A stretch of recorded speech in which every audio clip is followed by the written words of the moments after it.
Hello everyone. তো আজকে আমি চলে গিয়েছিলাম বিকেলবেলা একটু হাঁটিহাঁটি পাপা করে বাজারে। তো আমি বাজারে যাওয়ার সময় মন্দির পাশে হয়ে যাচ্ছিলাম, তো দেখলাম যে খুব একটা ভিড় নেই। এখন বাজে ওই 6:45 মতন, তো এখন কম ভিড়ই আছে। আর এবছর শিবরাত্রিতে আমাদের এখানে মন্দিরগুলোতে প্রত্যেকটা মন্দিরই কিন্তু লাইট দেওয়া হয়েছে, কিন্তু এখন দেখাচ্ছে না, সন্ধেবেলা না হলে হয়তো জ্বালাবে না।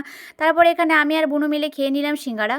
এরপর আমরা দুজন সিঙ্গাড়া খেতে খেতে বাড়ি আসার সময় দেখলাম যে মন্দিরে এবার সব লাইট অন করে দিয়েছে। আর এখানে আমার বান্ধবী করেছে শিবরাত্রি। আমি এখানে বাইরে থেকে ভিডিও বানাচ্ছিলাম দেখে আমার বান্ধবী আমাকে ফোন করলো, তো আমি ফোনটা ধরলাম। তো ও আমার সাথে দেখা করতে এসেছিল, ওকে কিন্তু খুব সুন্দর লাগছিল। তারপর দেখো এখানে কিন্তু ভিড়টা অনেকটাই হয়েছে আস্তে আস্তে। রাত্রের বেলাতে কিন্তু আরোই ভিড় হবে। তো আমি বাড়িতে এসে আবার খেয়ে নিলাম সাবু।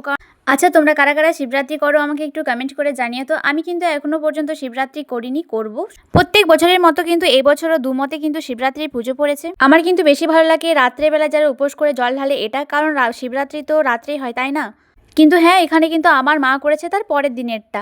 এখানে আমি বসেছিলাম, তারপর মা আমাকে বললো মায়ের জিনিসপত্রগুলো বের করে দিতে, কারণ মা যাবে কালকে পুজো করাতে। এই কারণের জন্য আমি আগে থেকে কিন্তু সব আগিয়ে রাখছি।